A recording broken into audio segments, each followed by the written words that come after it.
Guys, हमारी human body में कुछ ऐसे ऑर्गन्स होते हैं जिनके खराब हो जाने पर हमें उन्हें रीट्रांसप्लांट करवाना पड़ता है। लेकिन आप ये जान के हैरान रह जाएंगे कि लीवर हमारी बॉडी का एक ऐसा पार्ट है जो कि खराब हो जाने पर या फिर काटे जाने पर हमारी बॉडी में ऑटोमेटिकली, जी हाँ, अपने आप रीग्रो करता है, और वो भी सिर्फ 1 महीने में।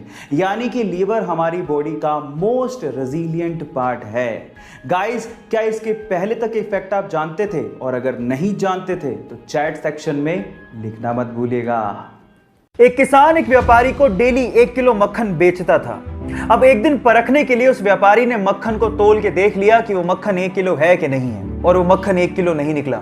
इस बात पे व्यापारी किसान को अदालत ले गया। अदालत में जज ने किसान से पूछा कि तुम किस बाट का इस्तेमाल करते हो? तो किसान ने कहा कि माय बाप, मैं तो अनपढ़ हूं, मैं कोई बाट का इस्तेमाल नहीं करता, लेकिन मेरे पास एक तराजू है तोलने के लिए। तो भी जज ने कहा कि तुम तोलते कैसे हो? तो इस बात पे जो किसान ने जवाब दिया वो आप लोगों को सुनना चाहिए। किसान ने कहा कि ये तो अब मुझसे मक्खन खरीद रहा है, मैं तो इससे कब से ही 1 किलो ब्रेड खरीद रहा हूं, और उसी 1 किलो ब्रेड को तराजू के एक पलड़े में डालकर मैं इसे मक्खन तोल के दे देता हूं। अब आप समझ तो गए होंगे कि गलती किसकी है। Now the moral of the story is guys, जैसा बोओगे पाओगे वैसा ही, इसलिए be careful about your Karma. जहां एक और दुनिया में भुखमरी बढ़ रही है, वहीं दूसरी ओर फूड का वेस्टेज भी बढ़ता जा रहा है।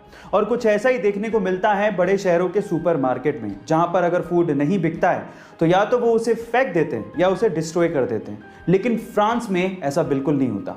मैं आपकी जानकारी के लिए आपको बता दूं कि पूरी ही दुनिया में फ्रांस पहला ऐसा देश है जिसने फूड वेस्टेज को बैन कर दिया है। और 2018 में उन्होंने एक लॉ बनाया जिसके मुताबिक अगर सुपरमार्केट में कोई फूड बच जाता है तो सुपरमार्केट को वो फूड चैरिटीज को या एनजीओज को डोनेट करना पड़ेगा। अगर उन्होंने ये नहीं किया तो उन्हें 75,000 यूरोस का फाइन भरना पड़ सकता है या फिर उन्हें जेल भी हो सकती है।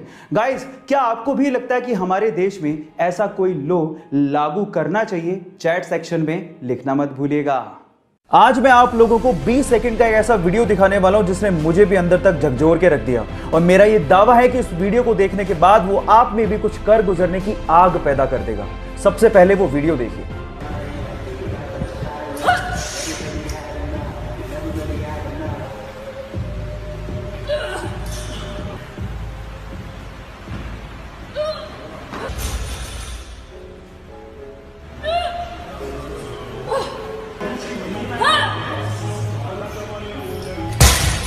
क्या आप लोगों को नहीं लगता कि जब ये लड़की इतना एफर्ट कर सकती है तो हम क्यों नहीं? अब वक्त आ गया अपने लिए और अपनी लाइफ के लिए डिसीजन लेने का, और अगर आपने आज भी डिसीजन नहीं लिया तो मैं कह सकता हूं कि अपाहिज वो नहीं, हमारी सोच है। So do something for your life right now. Sikkim में एक भारत चाइना बॉर्डर पर 14,000 फीट की ऊंचाई पर तैनात एक भारतीय सैनिक को सेना के लिए सामान लेके जाना था।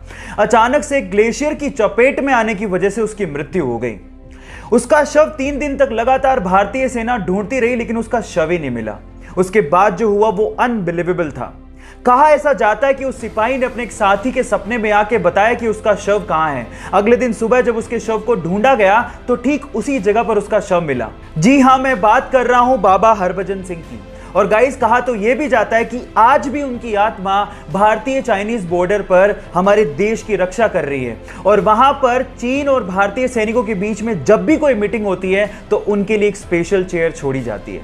गाइस, मैं बाबा हरभजन सिंह के जज्बे को और भारत के हर सैनिक के जज्बे को दिल से सलाम करता हूं।